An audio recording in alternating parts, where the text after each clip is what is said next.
Democracies and dictatorships. Democracy and dictatorships have coexisted since the beginning.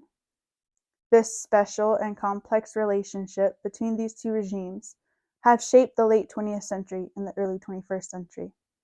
When the Berlin Wall collapsed and the Soviet Union fell, many countries were facing political restructuring. Many resulted in new democracies, and others fell into new dictatorships. What caused these results? Did communism have to fail for this new transition to form? If so, can they coexist? And what does that mean for our future?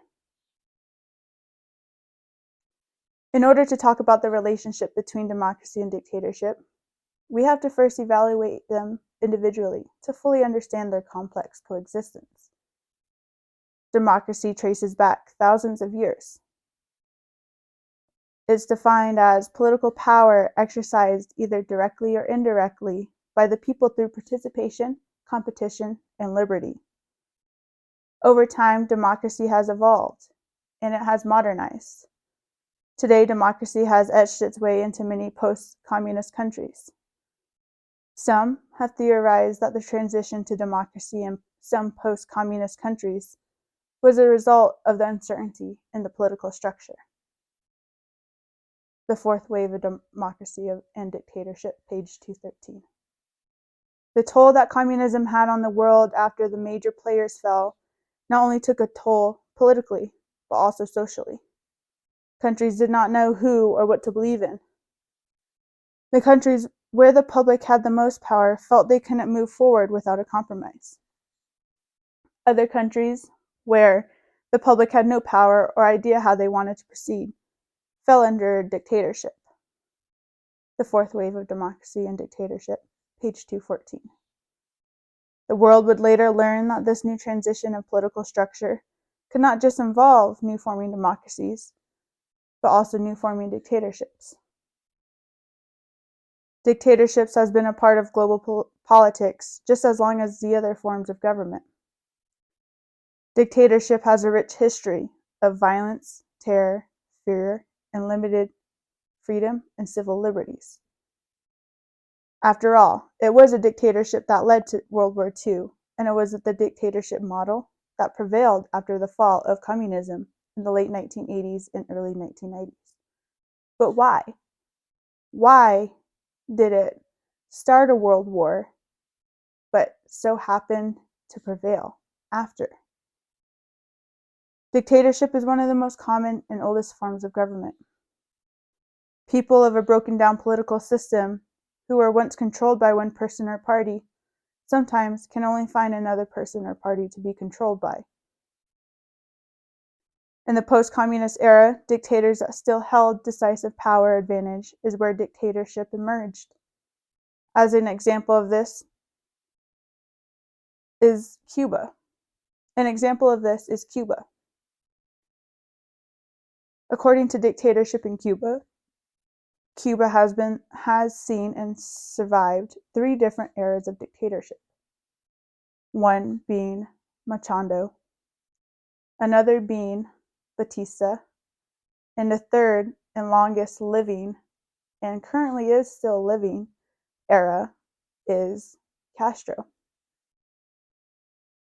Castro's era has gone on to live almost 6 decades, and he passed away in 2016, but his era still lives on. This ultimately means that dictatorship has outlived many democracies, has outlived many unstable democracies, and many democracies that formed possibly at the same time as Cuba did when they modernized to dictatorship. And what does this mean? The United States has been able to coexist with Cuba, but has it been healthy? Has it been a healthy, positive coexistence? Or has society just given up and just learned to coexist but coexist while staying neutral. The idea that these two can coexist, democracy and dictatorship, logically makes no sense, right? You think of it this way, dictatorship has a history of violence, military authority, terror, of death, of inequality in both freedom and civil liberties, and limits you as a citizen, but empowers the leader through the inequality. Whereas democracy is for the people, right? Different types of democracies, different systems, but they all work around one goal, and that's to serve the people. So logically, it makes no sense. The idea that these two can coexist politically makes sense. Think about it. Socially, culturally, society needs that,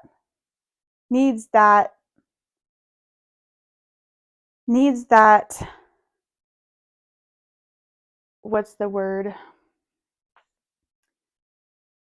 Needs that other side of things.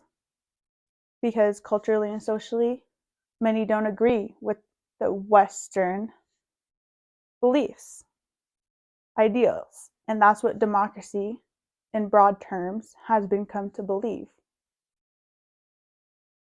Is democracy was formed by liberal Christianity, it emphasizes individualism. Therefore, not many agree. The fourth wave transition did not just include a transition into democracy like the third wave did in the 1970s and 1980s. This new transition was both democracy and dictatorship. Why? Revolutions, protests, wars, both civil and international, and the rise and fall of regimes led to this transition. It depends on where the world is socially, economically, and politically if they can coexist.